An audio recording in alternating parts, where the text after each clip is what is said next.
welcome to our 18th and last segment of the Constitution of American Life with us, the Friends of Publius.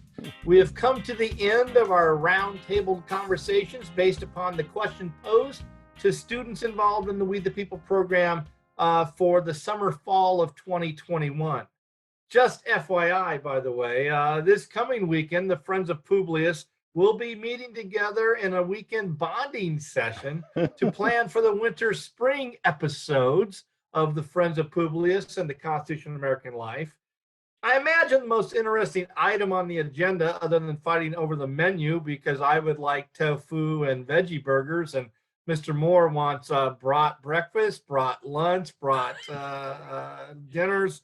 So that'll be fun. But we'll be arguing over the 10 hours of music that we have put together for our planning sessions. I'm going to be very upfront here. I sent my selections in just recently, and I was inspired because I went to see the movie Belfast. And I suggest, gentlemen, that you all go see it. It was actually a very touching and well produced movie. And so my selections are overwhelmed by the great works of Van Morrison. However, beyond that, I am expecting an eclectic menu of music, going from The Clash to Ry Cooder to Run DMC, which will both irritate me and bring me to tears during the weekend together. And I will say to those of you watching this program that you will know whether or not this weekend is successful if and when you ever see us again in February 2022. If you don't see us, then you know it wasn't a successful weekend. So for this, sorry, ladies and gentlemen, we had a little technical difficulty there as I was before that digital problem. I was introducing our guest tonight, Dr. David Fields. As I was saying, he's Associate Director for the Center of East Asia Studies at the University of Wisconsin-Madison. He's also a former colleague of Professor Tim Moore at the Center for the Study of the Constitution, which means he's well-grounded in our constitutional history and foundations. I do got to say, David, I find it interesting because I was, working on this early this week. You were our last guest in the spring edition, our final guest as we were covering the national questions, and now you're our final guest for the summer-fall edition, which makes you our perpetual Bette Midler for the closing out of our seasons there. And I'm glad that you all get that cultural reference. I guess I'm who you call when you can't find anyone else. Yeah, I'm not gonna respond to that. I'll let Tim address that. So, students and teachers, the focus for our session tonight is a quote by Lord Palmerston, Prime Minister of Great Britain in the mid-19th century. Which, by the way, I find so interesting, given our focus on American constitutionalism and American policy. Here's what Palmerston had to say. We have no eternal allies, and we have no perpetual enemies. Our interests are eternal and perpetual, and those interests it is our duty to follow. So let's begin our discussion with the historian extraordinaire, Professor Tim Moore from the University of Wisconsin. First of all, Tim, Palmerston, really? But I won't stop there. So here's what I guess I'm asking is, I'm wondering if the framers of 1787, 1788 had any real concern about foreign policy. I mean, was that anywhere in their discussions and talking about the American Constitution? And if so, did they share the same view as Palmerston, which I call the school of realism, or I guess Bismarck 100 years later would call realpolitik? And that is, all foreign policy is about self-interest. So I know that's a two-tiered question there. So first of all, the framers and foreign policy, was it on their radar? Oh, sure. Well, I mean, most historians would say we wouldn't have had a successful revolution without France. And also remember, there are other diplomats in Europe trying to shake the money tree, other than Franklin. Adams is in the Netherlands trying to get bankers involved in it. Jay was in Spain. So yeah, foreign policy is very much on their mind. So, and that carries through into the first the first generation of our founding too. So yeah, even before we're a country, foreign policy is an issue. And at the convention, foreign policy plays a role. People are afraid of Spain shutting off the Mississippi. That had been floated. That idea had been floated during the Confederation, and that has a tremendous impact on how they craft the treaty making power as well as Congress. And I think Exhibit A maybe would be the commerce power in the Constitution. That Congress can regulate more trade. So that automatically by default equals foreign policy to some degree. So yeah, I would say it's on their mind. Well, I guess to be to narrow this down, when we look, I guess we're worried about how those, am I accurate that we're worried about how those countries are going to deal with us as an independent nation, and less worried about our interaction externally in the sense of our going out in an offensive way? Does that make any sense? Yeah, well, that's certainly the basis of the Monroe Doctrine for sure. But I also think, there's an interesting. It's not widely read even by trained historians in the founding period. There's a French diplomat. His name is Vergennes. And it's interesting. You read he's in the court of Louis, and as everybody knows, Franklin was kind of stiff-armed for a couple of years, trying to get French involvement. And one of the things that we now know is what's been published. I think it's called I don't know, David. Is it the Vergennes Considerations? Is that the title of it? I believe that is. It's been a long time since we looked at that, Tim. Or since I looked at it. Well, the thing that struck me when I read it is how realpolitik it was. The French had very little interest in helping us. At least the court of France had very little interest in helping us, and it comes through in Vergennes' Considerations, where it's just like page after page after page about pros and cons, and it's all about French positioning themselves in the Caribbean. And then Vergennes actually says, he uses the French word abattoir, which means slaughterhouse. He's very willing to let America enter into foreign policy on the world stage, and because they're such a young, naive country, they'll get slaughtered by the powerhouses of Europe. So there's a very cynical view that comes through in Vergennes' writings about the French involvement in our revolution. So I guess, therefore, it's accurate to say that America's approach to foreign policy is very much framed. And yeah, I agree. It's not 100 years later until we get an actual label to it. But this realpolitik, that all foreign policy is based on self-interest. Well, sure. I would say that kind of as maybe a globalized statement. I don't know, David might be able to share more on whether the actual details match that statement.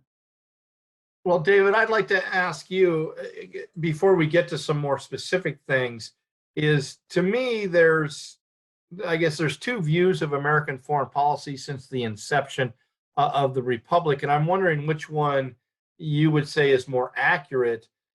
First is that American foreign policy has been this steady linear incline towards more engagement in the global community. So that's one view of it. Or has it been more of an ebb and flow with periods of attempting to remove ourselves from the global community, followed by more aggressive attempts at engaging the global community? Does that make sense as far as the distinctions there? Yeah, and which one do you think is more accurate? I think definitely the latter one is more accurate. That it's not a linear progression, at least in my view, but really more of a contest between two competing ideas. But I don't necessarily agree that one of those ideas is the desire to remove the United States from the global community. But I'm, as a diplomatic historian, someone who doesn't believe that the United States ever had a truly broad-based isolationist movement. So in my mind, the distinctions are between those who would pursue a multilateral approach, where the United States is part of a coalition of nations, which is pursuing its own national interests, but also believing that its national interests are in some sense universal and that it should be easy to find allies for them, versus those people who prefer a very unilateral approach. And that is that the United States should make no commitments that will impede its freedom of action. And the United States should not get involved abroad unless it is in its very narrow national interest to do so. And it should do so with all sorts of caveats and all sorts of qualifiers to make sure that we don't end up entangled in something that we don't want to be entangled in. So in my thinking, those are the two kind of competing ideas that are out there. I like to think of them as multilateralism and unilateralism rather than as isolationism or whatever you want to oppose. It's interesting that almost all the people who we label isolationists never call themselves isolationists. That's a derogatory term that's almost always placed on them that they don't embrace, because in their minds they just conceive of the United States national interest differently, and they want to preserve American freedom of action. And that's the story behind the opposition to the Versailles Treaty. That the United States should not be bound to this supranational organization that will place limitations on what the United States can do in pursuit of its own interests. But I do want to put one other caveat there, and I am someone who definitely sees kind of an Old Testament and a New Testament in the history of American foreign policy, which is, up until, let's say, somewhere in the late 19th century, somewhere between the end of the Civil War and the late 19th century, the purpose of American foreign policy is protecting the United States from foreign intervention while it is expanding across the continent. And it's not that there's ideas that the United States shouldn't engage in the world. The idea is we haven't reached our potential yet to do that. So our priority is unifying the continent. And then afterwards, and the tipping point is often described as the Spanish Civil War for good reasons. That's when the United States has united the continent. It's really consolidated as a nation. And then finally, it's reached its potential to be able to do something on the world stage. So I think that the contest between the unilateralists and the multilateralists really is something that picks up in this New Testament, this long 20th century or post-Spanish American War American history. So David, I got to follow up about Louisiana Purchase then. So in your mind, Louisiana Purchase wasn't a move that would have promoted American isolationism, Jefferson's vision of Western small yeoman farmers. It fits in your pattern of let's consolidate this continent first. Yes, and let's get the Europeans off the continent. Right. That I think that's seen as one of the biggest threats. Because and I think you could say, Tim, in some ways, this is one of the main ideas behind the Constitution, behind the Confederation. As a collection of very small states, we're always going to be vulnerable because outside powers who are going to be more powerful than us, because they're going to be larger, are going to be able to pick us off one by one. They'll be able to sow dissension. And really, for the United States to feel secure, it has to expand to really take a whole chunk of the continent. And as you know, for a long time, that was also on some people's minds, including Canada and Mexico. And then, over time, it kind of tried that and it didn't work out as well as anybody had hoped. And then there was other kind of Darwinistic ideas of race that came along that made, absorbing Mexico and other places much less palatable. But yeah, I would definitely put that in more of that sort of framework. Okay. I think that history is that's super helpful way to start. And I think now we can kind of maybe dig in a little bit. And this is for you, Chris, to think about like one of the key questions in America has had to address since like the late 19th century is the Constitution and foreign policy. It has come in the form of, to what extent, if any, does the Constitution, follow the American flag? This was partially addressed in the insular cases of 1901. Can you help the students understand the issues and challenges of this question of the interplay between the Constitution and foreign policy? Sure, but I want to tack on with something that David had just said, and for students to check out something by Josiah Strong. I think we've mentioned it before on broadcasts. It's called Our Country. I think we might have mentioned the last time David was on our broadcast. We did. And so when he mentions this idea about the justification for our expansion. Students may be, hopefully you're shocked when you start to read some of the stuff that he was putting forth, but it helps to explains part of our expansion. The insular cases are really fantastic, and this cracks me up. I looked up the definition of insular, and I want to make sure I get this right, because there are a couple different definitions. And the first definition is ignorant of or uninterested in cultures, ideas, or peoples outside of one's own experience. And the second one is relating to or from an island. Perfect. Perfect. Because the insular cases stem from after the Spanish-American War, and we absorb these territories, Puerto Rico being one of them.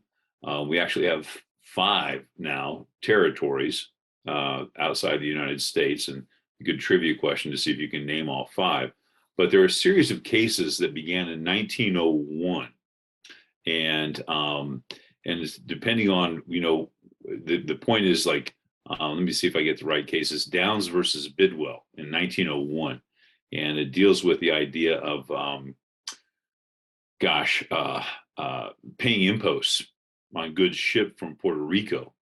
And if the language in the ruling by today's standards, I mean, the court's talking about alien races, really channeling some of that stuff that you get from Josiah Strong, from President McKinley, and more so from President Roosevelt.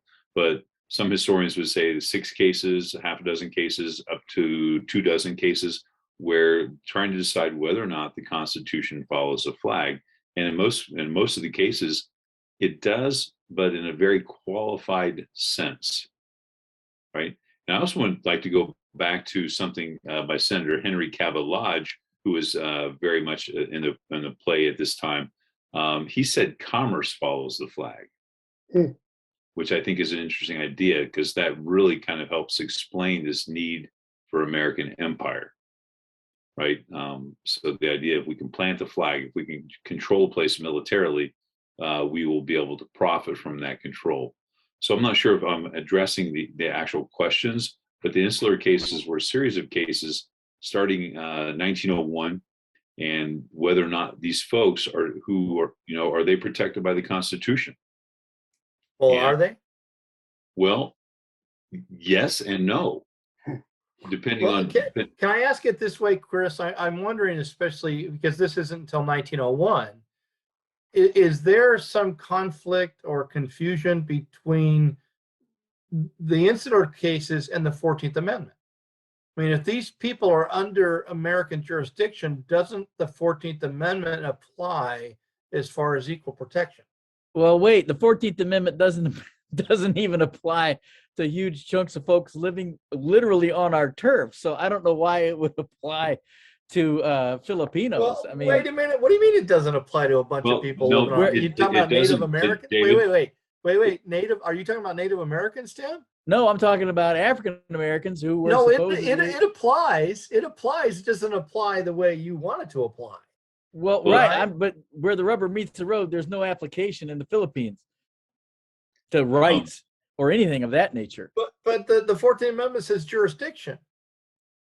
So well, I know what it says, but let's not get all textual here. There's more than just the text. There's the reality of whether it works or not. Just call me Gorsuch. All right, Chris? Meanwhile, back at the ranch, I think David wanted to chime in too after Chris. Well, there's a follow-up case, Gonzalez v. Williams. And it's really interesting whether or not a woman who moved from Puerto Rico to New York actually is a citizen. She was, claiming that she was an American citizen because she's come from Puerto Rico, and she was detained as an alien immigrant. And the court decided that she was a non-citizen national, which was a distinction new to the United States at the time. And it was actually the same designation that European empires used for their colonial subjects. So does the 14th Amendment apply? Maybe. And I'm going to go to a very modern case for the students, and that is Puerto Rico v. Sanchez Valley. I'm not sure if I'm pronouncing that, Valle. who was a person that was being charged with a crime in Puerto Rico and also being charged with a federal crime. And his argument was that that was a violation of double jeopardy. And it was interesting because the court had to thread the needle here in terms of deciding whether or not this person, does Puerto Rico's power stem from the Constitution? And if it stems from the Constitution, then it is a violation of double jeopardy. And this is what the court agreed on, a 6-2 majority. But I'm going to tell you, folks, it's a 2016 case. And it's really kind of strange. And the bedfellows created in the opinions, when Justice Ruth Bader Ginsburg writes a concurring opinion and she's joined by Justice Thomas, that's a strange combination. And Justice Breyer and Sotomayor wrote the dissents in that case. Well, David, I did notice, and maybe Tim noticed the same thing, is when I pushed Chris on, does the Constitution follow the flag? I saw you kind of nod, like, no, it doesn't. Now, maybe I was, noticing something that didn't exist. What are your thoughts about that? When it comes to foreign policy in the American Constitution, we know the internal debates, separation of powers debates, but what about the people's outside of the United States? What's your feeling about what Chris said? Does the flag and the Constitution follow our foreign policy? Well, I agree with what Chris said. I mean, I think the insular decisions were pretty clear, and as to, the Constitution does not apply to these places. But I kind of think of the Constitution following the flag in a little bit different light, rather than the question of, does the Constitution apply in jurisdictions controlled by the United States? I think of that question as, how has the Constitution been adopted to meet the foreign policy challenges of whatever the time was? And I think in foreign policy, you see really interesting examples of actually the interpretation of the Constitution really changing and being stretched to whatever the exigencies of the times are. And I think what the insular cases show is, so there's something that the founders didn't necessarily foresee, right? They saw either states or not states. But all of a sudden, the United States is in control of the Philippines, where there's a whole lot of people who don't think that the Philippines can ever be part of the United States for a variety of reasons. There's geographic reasons, there's geopolitical reasons, there's racial reasons. But I think most Americans looked at the Philippines and for one way or another said, no, that's not going to work as a state. So how do we treat those people? And essentially, I think what you can see with the insular laws is what was already, in fact, a de facto situation being made legal by these sorts of interpretations. And I think there's actually other really interesting examples where this happens, but not in the same way. And the first thing that my mind went to when I went to these questions was, the clause, Article 1, Article 1, Section 8, I believe, on the declaration of war. I mean, it's very clear in the Constitution who has the power to declare war. And yet we have not had a declaration of war in this country since World War II. But where are the people who are up in arms over this? Where are the strict constitutionalists saying, like, this can't be done? And there's an interesting thing that went on. And of course, this goes back to Korea, to troops being sent in Korea in the 1950s. And I'm convinced that one of the reasons that there wasn't a declaration of war is that the UN Charter basically makes a declaration of war, as it's outlined in the Constitution, a violation of international law. And I know that the United States is not always a great proponent of international law, but in 1950, Truman was. And I think he felt a real responsibility to really defend and protect the status of the United Nations. And it would have been very difficult for him to not get from Congress. He probably would have gotten a formal declaration of war in June of 1950 without too much trouble. But the issue was, what sort of damage is he going to do if the United States violates the UN Charter in declaring war on another country? And I think people could see the constitutional tension there, but at the same time understood what Truman was doing. And we really never looked back. And now we fought a lot of wars without a declaration of war. And every now and then, some curmudgeonly scholar will point out that this is a violation of the Constitution. But I think by and large, most people in the country who follow these things, understand the exigencies of this new situation that we're living in, where a formal declaration of war is problematic. Can you help clarify that, David, a little bit? I'm the slow student in the class. How does the UN, how does that trump, I mean, the conflict you talked about there? Can you explain that a little bit? Is an American declaration of war would be in violation of the UN? Why is that so? Because the charter says that member states are not supposed to use force against other states without the concurrence of the Security Council, which can be vetoed by any member. Essentially makes it very difficult for one state to go to war with another state without going through the Security Council in the United Nations, if you're going to abide by the charter. Now, as we know, I mean, that the charter did not outlaw war. I mean, it was not effective. But if you want to honor that charter in June of 1950, it would be difficult to do that with a declaration of war from the U.S. Congress. And it was it made much more sense to not get a declaration of war and act under the authorization of the UN Security Council and the General Assembly, which is what the United States was doing in Korea. So to what extent did that contribute to the fact, as you said, that we have not had a declared state of war since 1941? Oh, I think it's a direct, it contributed very directly, because Truman did it and got away with it and realized, well, you can, and I think subsequent presidents realized, oh, we can engage in this sort of thing without a formal declaration of war, because in some cases it would have been difficult, if not impossible, to get a declaration of war.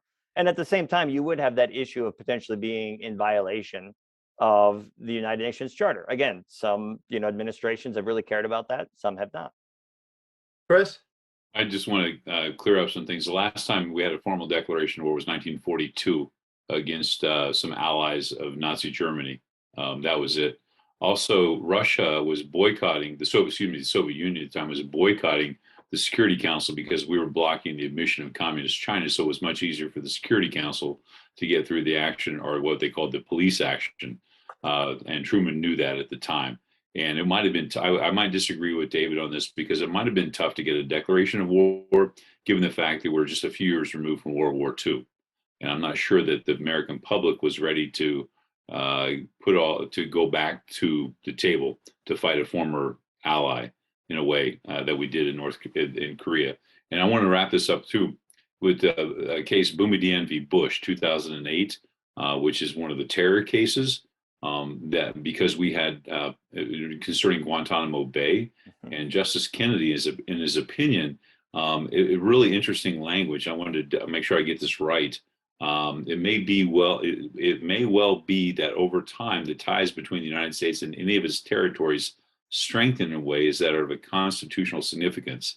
And he said that the federal government did not, quote, have the power to switch the Constitution on or off at will, which I think is a very powerful quote. Unfortunately, we've not quite followed up on that language from Boumediene, even under the Obama or the Trump administrations. Now I'm done.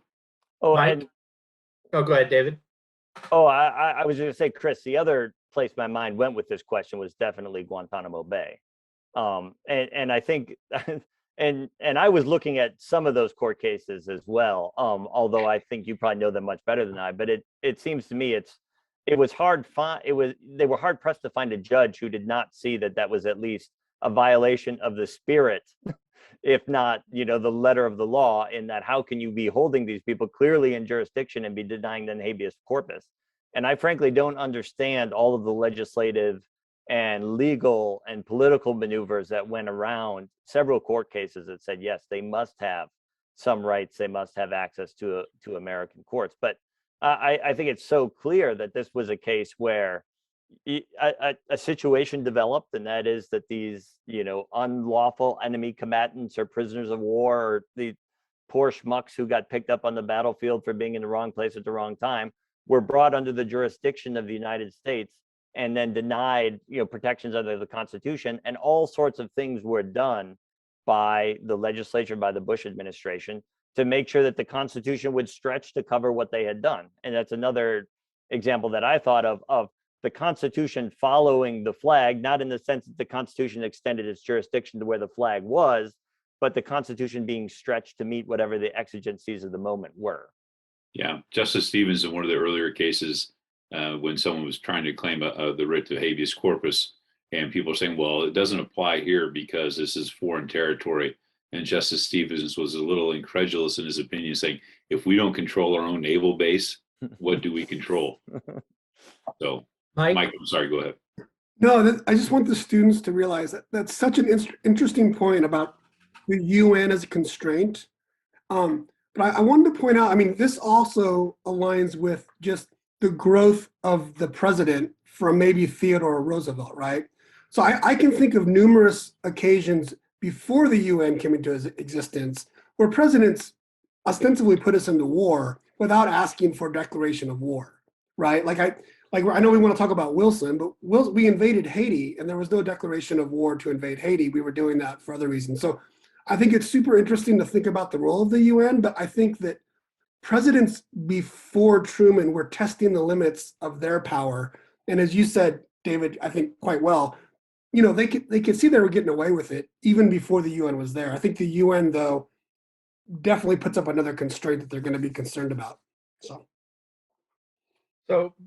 back to you, Professor Williams, and that is kind of helping the kids address another segment of their question there is I can think of at least 3 presidents, and I could be, short on this, but from my own studies and stuff that pretended or promoted, attempted, however you want to say it, promoted the notion of human rights at the forefront of American foreign policy. That then instead of this realpolitik of self-interest, we're going to take another direction.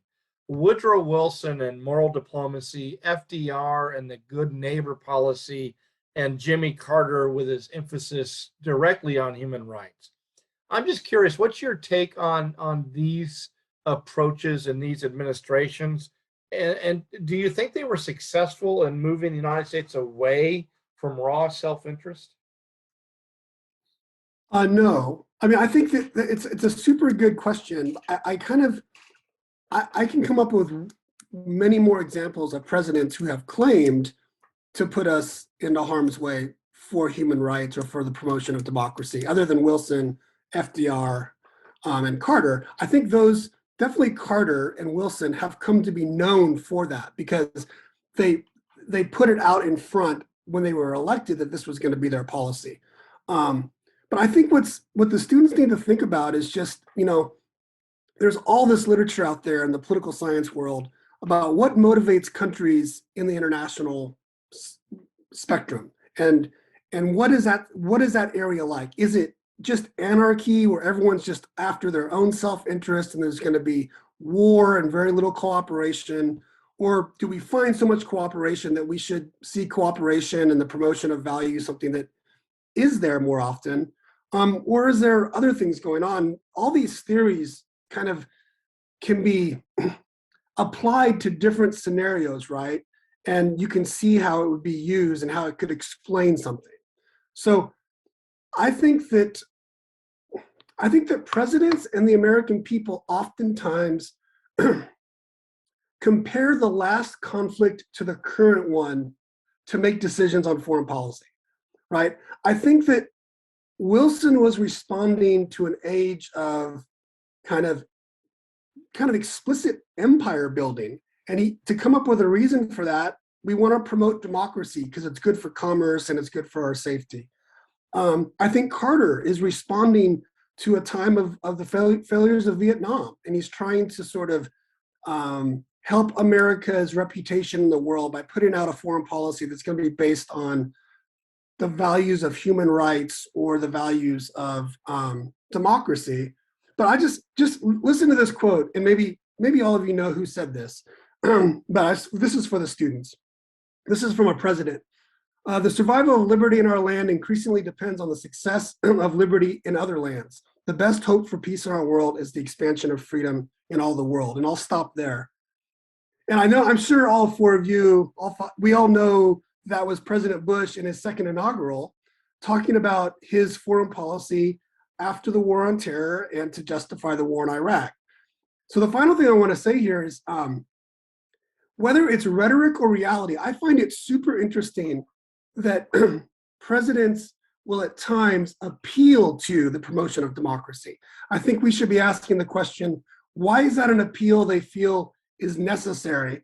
And why is it necessary in some points, right? And it's not necessary in others. So I guess, David, the answer to your question is, I think you highlighted 3 presidential administrations who put human rights at the forefront. I think there are many others. I think there's examples with Obama, with Bush, Clinton going into Somalia. I think every administration has an example of that. And whether it's for real principled reasons or whether it's just another way to practice realpolitik, I think the students should be thinking about the bigger reasons why presidents are trying to appeal to those different justifications. Well, and I want to say that, I think Carter, it was beyond just Vietnam. What was it, 73? You had the Church Committee investigating American foreign policy beyond Vietnam, especially in Latin America. And it was a response to that and, the bringing to the surface some of the, I'll just say, nefarious actions of the United States and in numerous parts of the world. But Mike presents an interesting notion, and I want to throw to the other 3 of you, and that is, he seems to be saying that throughout American history, of foreign policy, especially in the 20th century, has always been cloaked in the promotion of democracy and human rights. But it's just a cloak. That the reality is it's all self-interest. That's my understanding, Mike, of what you seem to be proposing. I don't know if that's what you think. I don't think I was saying it's always, and I think some presidents see it as they believe in it more than others. But I'll let the others respond. I just want to, Chris, go ahead. I just want to, I want to say this about Wilson. That the bringing Wilson up, that's second term Wilson, not first term Wilson for the students watching this, because when he's running for re-election, his slogan was, he kept us out of war. So make sure you understand that, students. Second term Wilson is the 14 points, Treaty of Versailles, the League of Nations, and make the world safe for democracy kind of thing. That's the second term Wilson, not the first term Wilson. And I would think that out of the presidents you mentioned, the one that I'm going to give the most credence to, or believe the most in terms of the commitment to human rights, is going to be Jimmy Carter. I think that maybe, are there undercurrents all the time thinking about what's in America's interest? Yes, but he continues to walk the walk, and he's done it for many, many years. So he was probably the closest thing we've ever had to a Boy Scout as president. Yeah. No, I have a couple cynical comments, but I'm gonna they're just musings. They're nothing substantive. I'll let David weigh in on all this right now. Yeah, I completely agree with Chris. I mean, he ran and won in 1916 on the slogan, he kept us out of the war. And so then when he switched his position, I feel like he really had very little choice but to turn the dial up to 11 to find a justification for American entry into the war. I really don't see that as, maybe humanitarianism in a sense, but not human rights as we would conceive of them today. And maybe I'm thinking overly historically about this, but it's hard for me to conceive of anything related to our modern conception of human rights really much before 1948. And the Universal Declaration of Human Rights is 1948, correct? Yeah, right. But you have that idea in the 1940s. I see Wilson as doing something quite different, and FDR as well, the good neighbor policy. And for any students out there, I think this is a really important point. The good neighbor policy was in a recognition that if we were really going to defend the Western Hemisphere from European intervention, we needed a better relationship with those states in the Western Hemisphere. That intervention, our own intervention, was actually turning some of those states against us. And as people are reading the tea leaves in the mid-1930s, they're thinking, Germany, that might be a problem. Japan, that might be a problem. But what might really be a problem is if one of those states finds an ally in the Western Hemisphere. and we need to make sure that we inoculate the Western Hemisphere, from the virus of fascism. And so in a sense, the good neighbor policy was a masterstroke of realpolitik, in that here's what we're going to do. The goal is the same. It's to make sure that the Western Hemisphere is not a security threat to the United States, but we're going to do it in a radically different way. Rather than trying to reform these societies so the Europeans won't intervene, we're just going to tell the Europeans you can't intervene, but we're not going to intervene either. So when you loan your money in Latin America, you loan it, under the conditions that you might never get it back. But you're not going to send in gunboats and get it. And this was wildly popular throughout Latin America. It was really a diplomatic masterstroke at the time. And then on Jimmy Carter, I do see his pursuit as human rights the way we understand it today. But the problem was the only people you have leverage with to actually do that is your friends, and your enemies don't follow those precepts anyway. So what Carter's policy ended up doing, which I don't think was his intent, is really aggravating a lot of friendly nations to the United States and not really improving the condition of human rights anywhere else in the world. And so in that sense, it really, I don't think, had a real positive impact, even though, I agree that his heart was probably in the right place. Yeah. I had a question about, it's been a long time since I've read the 14 points, but am I wrong on, maybe this is a question / comment. I don't think a lot of it is moralistic. There was a lot of free trade, self-determination, political stuff. I mean, is it fair to say that Wilson's 14 points can be seen in kind of a human rights? Because I mean, unless maybe there's a 15th point I missed. No, it's funny that the idea of Wilsonian rhetoric, that the 14 points is often pointed out as something that really represents that rhetoric, when it's not. The 14 points is actually very technocratic. I mean, it's mentioning the names of minor European nations that I'm sure most Americans then and now could not find on a map. I was really surprised the first time I read it too, but the idea of, making the world safe for democracy, of self-determination, which is actually not in the 14 points in any broad sense, but it is in Wilson's other speeches. Yeah. And so I think these ideas often get associated with the 14 points.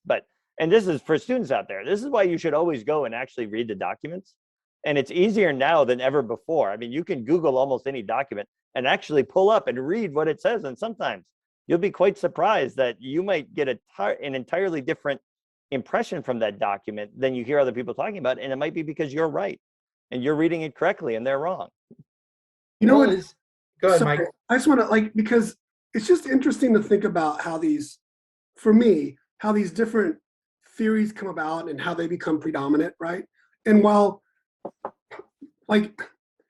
Wilson's idea of at least imagining a world that was more cooperative, I think we can agree the 14 points was imagining a world that looks kind of familiar today in terms of there's trade agreements, there's trade zones, there's more negotiation and discussing among states than there was in the 19th century, I would think.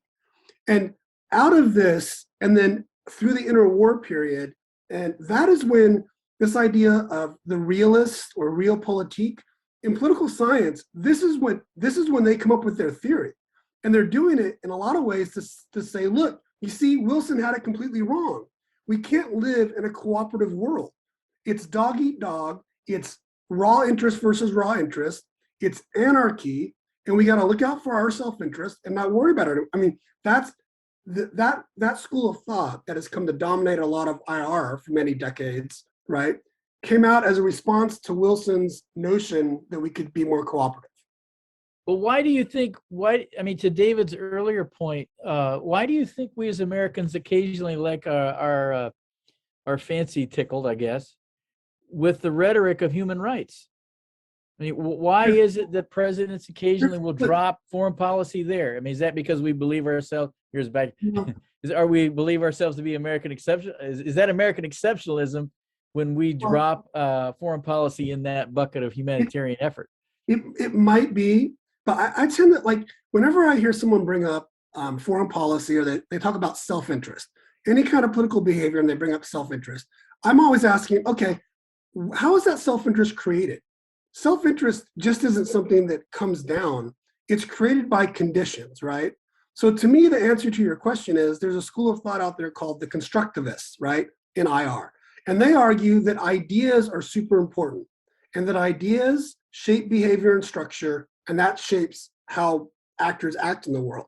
So I think it's as we become more democratized, as the world has become more democratized, it serves the interest sometimes to play up that rhetoric because it's the idea that's predominant. Now, it's not the only idea. China's not going around the world right now pretending to promote any sort of human rights or democracy. They're offering a counter sort of value proposition. They're saying, we're not going to make you do anything. We're not looking for any promises, but we want access to your resources and access to your labor, right? So it's not that it's like this is never one idea wins out. But for many years, I think as Americans, we like to think that the idea of human rights and democracy is a winning argument. Can I ask, because I'm hearing some different tones here, and first of all, I want to make a comment. I'm wondering when Mr. Moore questions Wilson about morality, isn't self-determination, doesn't it in itself, isn't it a moral compass? Well, I think it could be, but it's more. I would see it in. I would see it more as a political statement, and then the ripple effect could have moral implications. That's how I would view it.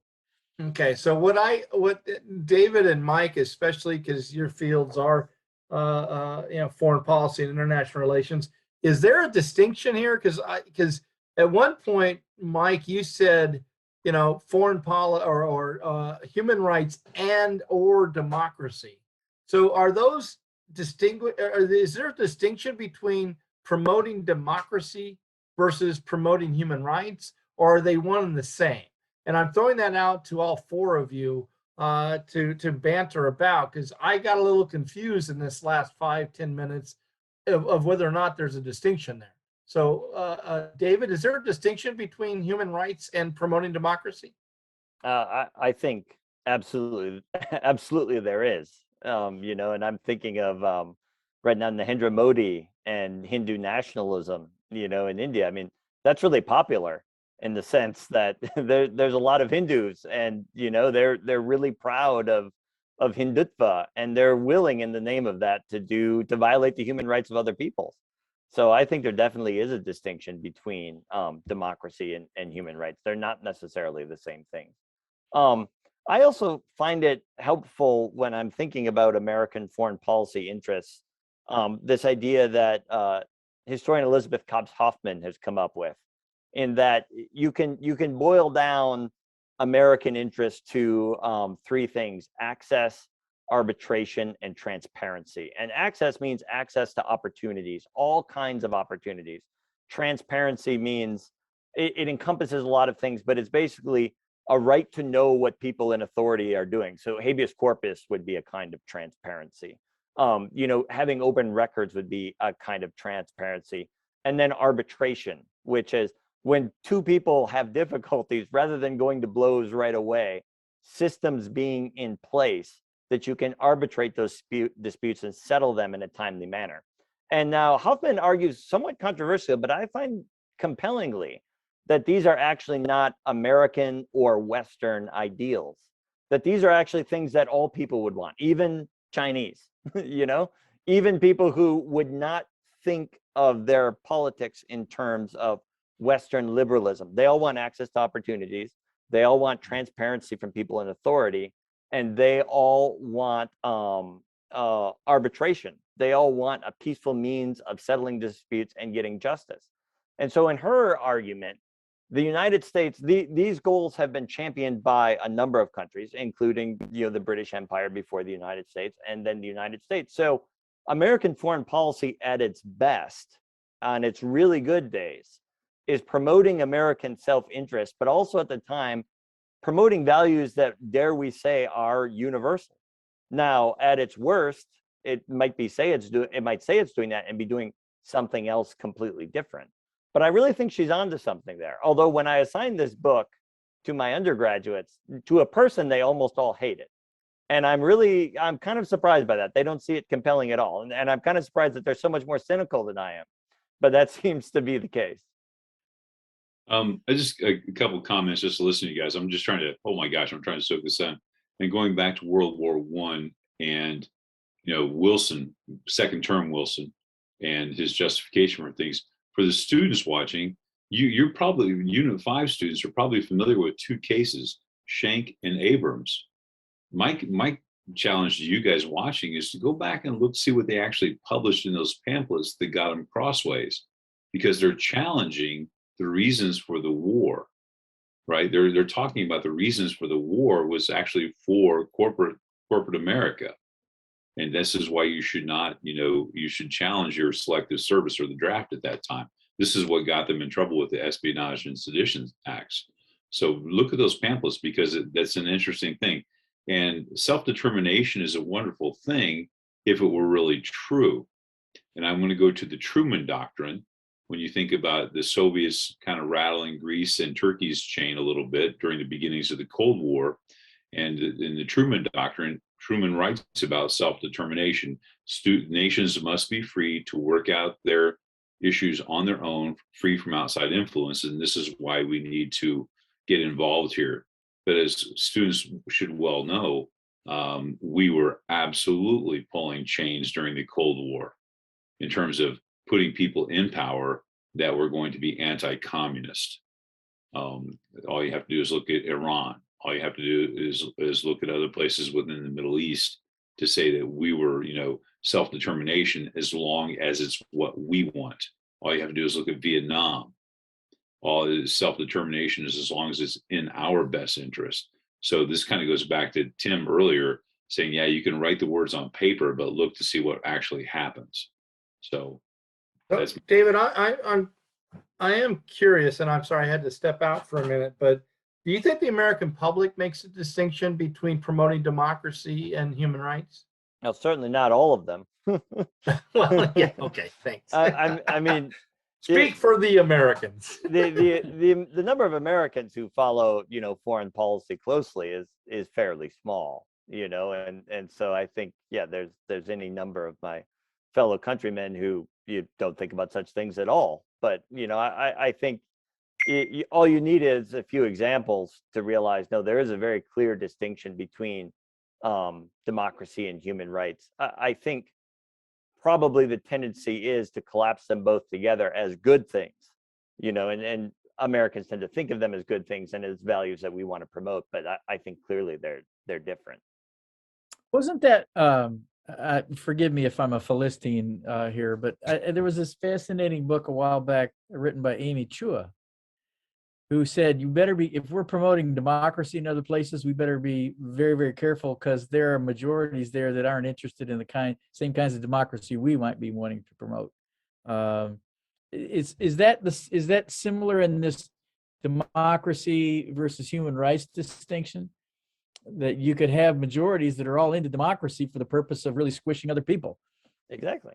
I mean, that's the problem with democracies, right? That's why there was all sorts of checks and balances put in the Constitution, because, Tim, as you know, we've read all these people. They didn't have an overly high opinion of their fellow men in a lot of context. I mean, they believed, essentially that, there were some people who were probably better disposed to government than others, and who could really disagree with that. But, trying to put in a lot of checks and insulators between the government and direct accountability to the people. I mean, we're a democratic republic. Yeah. So, Mike, I'm curious, should we be in the business of promoting democracy? And if so, what does that look like? How do we promote it? I'm just wondering, do we give it to Madison Avenue advertisers? Is that how we promote it? But one, should we even be in the business? I mean, it didn't work out in the Middle East too well. No, it has not. I would say, it's the for me, the democratic peace theory, as controversial as it is, a world where there are more, maybe we should call them liberal democracies, so we can, Fareed Zakaria warned the same thing that Amy Chua did, right? It gets this idea of illiberal democracy or illiberal,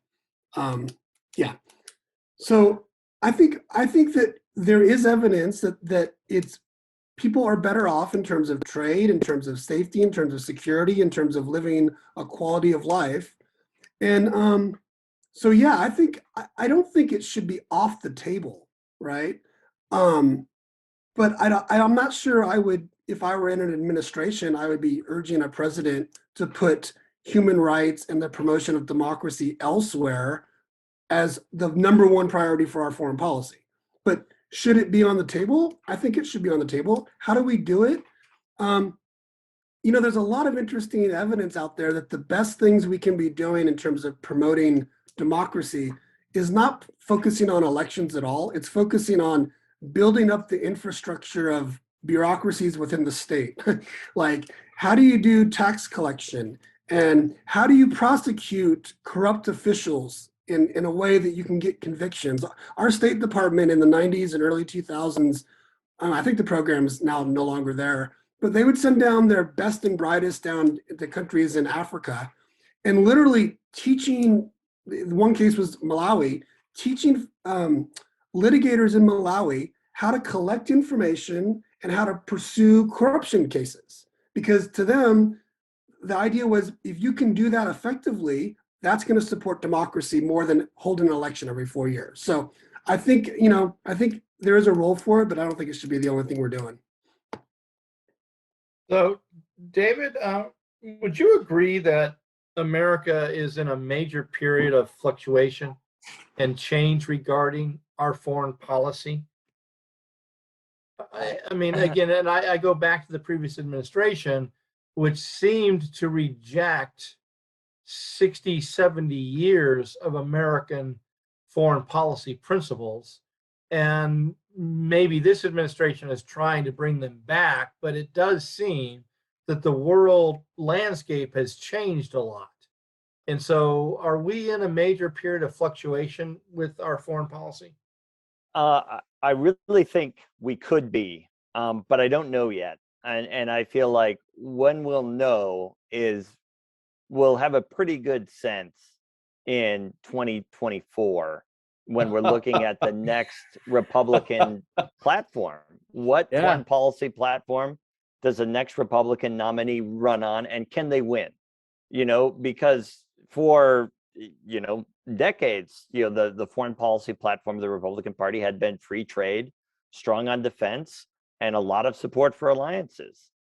That was not the Republicans under Donald Trump at all. So, and now, did he win on that platform? No, he didn't win on that platform. He won on other things, and he won by the skin of his teeth. I mean, there's no doubt about that. So now I think it's going to be up for the future Republican leaders to think about: do we go back to what we had stood for decades, or do we, fall in line behind Trumpism and this new kind of Republican approach to foreign policy? If they continue with the Trump approach to foreign policy, which was essentially mercantilism and national policy and national industrial policy when it came to the economy, trade deals that were almost like, barter deals. You buy this much of our soybeans, we'll buy this much of this. Really disregard for alliances all over the world. If that becomes a new platform, the new foreign policy platform of the Republican Party, then I think we might be in a real time of foreign policy change. Really, an epic-making change in the United States. If it's not, and Trump was just an anomaly, then I don't think we are. But I think it's really too early to tell yet. Well, before I throw it to the rest of the table, I am kind of curious, and I'm going to ask you to be a prognosticator, I guess, because you said that for the most part, the American people don't pay attention to this. So, I mean, it's your sense that that nobody's going to run on foreign policy in 2024, and therefore this whole idea of fluctuation is irrelevant because it doesn't matter the outcome or what the people believe, because the people don't really pay attention. Well, they're paying attention now with supply chain issues. I mean, so I don't know that. I mean, Joe Citizen, I think, thinks foreign policy when he can't get his cheap plastic crap at Walmart. I don't think anyone's going to run on foreign policy, but I think in many ways, Donald Trump's This American Carnage was all about foreign policy. and it was all about outsourcing, Yeah. hollowing out, the industrial base of the Midwest of the United States. And that's a very powerful argument to be made, that Right. it looks like a domestic policy argument, and in a sense it is, but it has massive foreign policy implications. And really, it was a reaction against free trade. It was a reaction against the interconnectedness of our economies. And, Donald Trump wasn't making that up. I mean, our industrial base across the Midwest and in many places has been hollowed out. But what he did is he focused that. I firmly believe, I'm not an economist, but there are many reasons for that. And it's not just trade deals that led to outsourcing, although trade deals that lead to outsourcing certainly have cost American jobs, but a lot of it has to do with rises in productivity, workers being replaced by machines that are just that much better, competition from other sorts of labor. So I don't think it was only about foreign policy and trade deals, but that's an easy place to go and blame, because that's something that the president can ostensibly fix very easily. The president does have a lot of authority when it comes to trade and negotiating and that. So I feel like he really made that a foreign policy issue, even though I don't think your average citizen thinks about that as a foreign policy issue. And I do think the industrial base and the blue collar worker really has been harmed tremendously. They've gotten the worst of both worlds for several decades by Republicans who are in favor of free trade, and then Republicans and Democrats who really throughout the 1980s and 1990s and early 2000s were paying at least lip service to a shrinking of the state. So what these people got is they got exposed to all sorts of global competition. At the same time, safety nets were being cut back at home in the name of, fiscal austerity or balanced budgets or whatever you want to call them. And it caused real harm to these people. And I'm a dyed-in-the-wool free trader. I believe in interconnectivity, but I also, the gains from free trade go to everyone. The losses are concentrated very, very densely in specific areas. And free trade only works when you also have trade adjustment assistance and all of these other things that all kinds of other countries have figured out how to do. And somehow we haven't been able to do that. And so I think between, Republicans advocating free trade and then presidents like Bill Clinton going in for fiscal conservatism, it really did hurt blue collar workers over the past few decades. And that is a vein of resentment that Donald Trump was able to really capitalize on. And to the extent that a future administration can capitalize on it, we could be living in a real time of change in American foreign policy. I hope that's not the case. I want to thank you, because you're a very, very, very, very, very, very smart guy, and you've just affirmed a belief I have, and I'm not a really smart guy, so I can die happy, with the notion that the problem isn't free trade. The problem actually is more about domestic policy and how we distribute the benefits of free trade domestically, and that's been the problem. So we're going to go around the table here. And I am curious, as in 2021, as we come to the end of 2021, and I'll start with you, Chris, what do you see as the major foreign policy challenge of our time here in 2021, and for the students out there that they're going to inherit? What do you see as the major challenge? Well, I think I'm going to tie it with your last comment about what, rarely does a president, or a candidate run solely on a foreign policy platform. It's a plank in the platform, right? And I'm going to guarantee you this, that whoever is running in 2024 is going to have a plank on how to deal with China, because they are probably our greatest, I don't want to say adversary. I don't know if that's the right word, but I think how to deal with China, because as alluded to earlier, I think, Mike, you were talking about this, China is going around the world. We're not expecting you to change. We just want access, right? And we're willing to pay for that access to your labor, to your natural resources, perhaps to your ports, that type of thing. So I think that how we continue to negotiate and do the dance with China will be a plank in the platform of both parties in 2024. And I think it should be a plank in the platform, because that is should be a real concern. So I'm going to just say China. Okay, so Chris took that off the table for the rest of you. Mike, Professor. I was going to go China too, but is there a ripple effect? Maybe this will transition to Mike. if China is problem number one, it would seem to me that Africa is also in play, because they've been so I think, from what I read, aggressive into Africa. So does that present a future problem for the United States? I mean, I don't know. And maybe, to David and Mike on that, will Africa be on the list?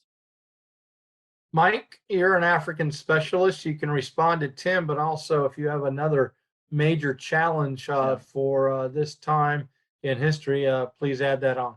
Yeah, it's going to be a major challenge, but it's not going to be one that any politician talks about. I don't think so. I'm just going to put it out there. But I have a couple things. Yeah, no, Africa is not going to be on anyone's priority. But I just want to link back quickly before I get this point. Nelson Mandela, when he was elected president of South Africa, spoke in a very Wilsonian way, like that we are going to promote a democratic foreign policy to our neighbors, this beacon of hope, right?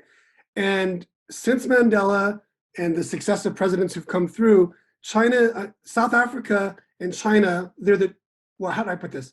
China is South Africa's biggest trading partner, and South Africa on 4 different occasions has not allowed the Dalai Lama to come to the country. He hasn't been there since Nelson Mandela successfully got him in 1998. All the evidence, here's South Africa, this beacon of democratic hope in Southern Africa, completely kowtowing to the Chinese. So to Chris's point and Tim's point about, should we be concerned about that?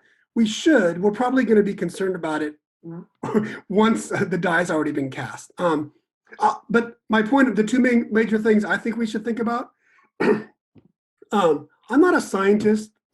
I pretend to be a political scientist, but I'm not a real scientist. But it seems to me that the science is telling us that our planet is dying. Like, it's climate change. One of the effects of climate change is going to be the continual movement of people. And when people move, there's going to be questions on borders. And the United States is going to continue to feel that. Europe is already feeling it. It's going to continue to happen. So that to me is, climate change has a big ripple effect. And also just what's been in the news this week, right? This new variant. To me, it is a foreign policy issue in question about how aggressively the American government gets the vaccination out to the rest of the world. My friends in South Africa right now are really upset. They're really scared, and they can't understand how countries like the United States are not doing more to get the vaccine to their homes and their villages, when the science is, because they want to be healthy, but we also know the science is this pandemic is not going away until we get a lot of the world vaccinated. And that's not gonna happen with the status quo. So that's another issue. Go ahead, Chris. I gotta jump in because I was just listening to today. What I heard, the statistic: 34% of South Africans are vaccinated. I don't know if that's accurate, but a lot of it is not necessarily access to vaccines, but it's the distrust of the government. Yeah, that's not what I've heard, and Okay. that number seems high to me, but maybe it's changed. But no, South Africa has the most robust HIV treatment program in the world, right? So I don't think it's infrastructure or trust in government. I think it is just supply and demand. Access to vaccines in? I could be wrong about that, but that's what I think it is. All right. Tim, you want to add anything before we move to Dave? Nope. David, what do you think is the 1 or 2 major form? Now I'm going to say China, you can concur with. Climate, is there anything else, or do you want to concur on those? Well, I definitely want to concur on those, especially with China. And I think that the trick with China, and actually the Chinese are making this remarkably easy for us right now. I think one way of understanding what has happened between the United States and China in the last 4 years of Donald Trump is an American administration essentially throwing the doors open in East Asia to Chinese leadership, and the Chinese saying, here, hold my beer, I can screw this up even worse than you did, and absolutely refusing to walk down the door and instead burning down the whole house. So despite the massive opportunity for China, they've really screwed it up. And to the point where, the Philippines, kicked us out and now they want us back. Vietnam is interested in doing more military, naval training with the U.S. Navy. China has really, to a certain extent, really freaked out its neighbors and has really given the United States a mulligan after the Trump years. Now, what do we do with it? I think that the key with China is to both show strength, but yet to not antagonize China any more than we need to. I mean, China and the United States are in conflict over certain things, such as Taiwan. We're in conflict over our policies of trade. I think there's little doubt that the Chinese system actually does subsidize Chinese goods and cause distortions in trade. Now, what we need to understand as Americans is that on most of these issues, we have all sorts of supporters, the United States does. We should not be approaching China in a bilateral fashion and thinking that we are going to win. We should be doing it with our allies. But I also think we shouldn't be demanding fundamental changes in China. We should not be demanding that China is a democracy. We should not be talking about the CCP, the Chinese Communist Party, as if the Chinese people cannot wait to overthrow it, because that is not the case. We need to seek evolutionary change in China, meet China where they're at. And I just got booed recently from an audience in Texas by saying this, but acknowledge the real successes that the Chinese Communist Party has had in the post-Mao Zedong era. In many ways, it's been a remarkable success story on the economic front. And when we acknowledge that, and when we understand that, we understand all the other challenges that China faces in its own internal domestic sphere. And I think as Americans, it should give us a sense of self-confidence that, China is not, kryptonite to our Superman. They're not the big bad boogeyman that they think that sometimes we think they are. We need to approach them with firmness, but also with confidence. But another threat that I would, I guess, like to highlight, I like to think in terms of analogies, especially when it comes to China, thinking about the relationship between the United States and Japan in the run up to World War II, and then the relationship between the US and China where we're at right now. Not because I believe that history repeats itself. We all know that that's not the case. It's historians that repeat themselves, not history. But one of the keys, one of the things that went wrong in the US relationship with Japan was we were protesting, what the Japanese were doing in Manchuria, in China, in Southeast Asia, but we weren't preparing at all to confront Japan. And then from the Japanese perspective, they looked at American society and saw how dysfunctional it was. And there was a lot of racism in the United States towards the Japanese. And as historians like John Dower have pointed out, it really ran both ways. The Americans underestimated the Japanese, and the Japanese terribly underestimated the Americans. And they really thought American society did not have the moral fiber and the strength of the Yamato race, and they really would not be able to stand up to Japan in a conflict. And this was one of the reasons that Japan thought that they could, score a knockout blow at Pearl Harbor, and that the United States would then have no choice but to acquiesce to what the Japanese were doing. It was a total misreading of American character. So now go and look at the US relationship with China. We're not making the mistake of not preparing, right? There's no shortage of American hardware floating around the South China Seas. We believe in freedom of navigation, and we're not just criticizing the Chinese, for building artificial islands. We're actually sailing through there, and we're getting our allies to sail through there with us and saying, navigation of of international waters is a core principle, and we are going to prepare to defend it if needs be. That's a good thing. I think that's a mistake we're not making. On the other hand, I think there's ample evidence that the Chinese are fundamentally misreading American character in an eerily similar way to what the Japanese did, and we're giving them a lot of evidence to think that might be right. I think one of the things that we need to focus on is actually accomplishing things at home, and a lot of the things that, Mike, you were talking about. I mean, it used to be that the United States was a real center of innovation in so many things that had to do with infrastructure and good governance and public health.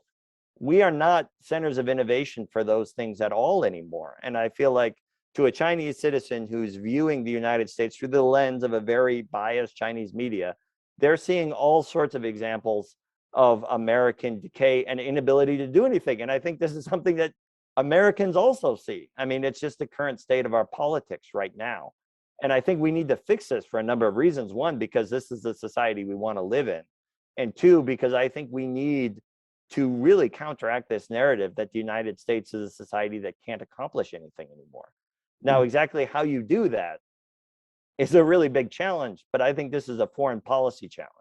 And it's a challenge that could get us into big trouble, especially with China in the future, if they think the United States has fundamentally failed in some way as a society, and we don't offer up any sort of proof that that is in fact not the case.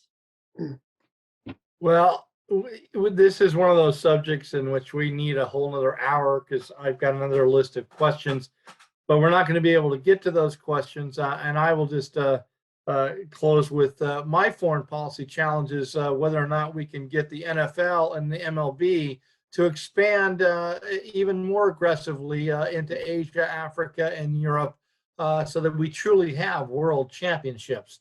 But that's just one man's opinion. So this is, as I said, the close of our segments, our episodes during the fall and summer here. We look forward to seeing you hopefully in February of 2022. Professor Fields, Dr. Fields, I don't know which one's more appropriate. We really enjoy having you, and we hope that you will join us in our next season of discussions, and hopefully we can have more time to talk about foreign policy. Until then, we'll see you in February. Peace, love, yogurt, tacos. Bye-bye, bye-bye.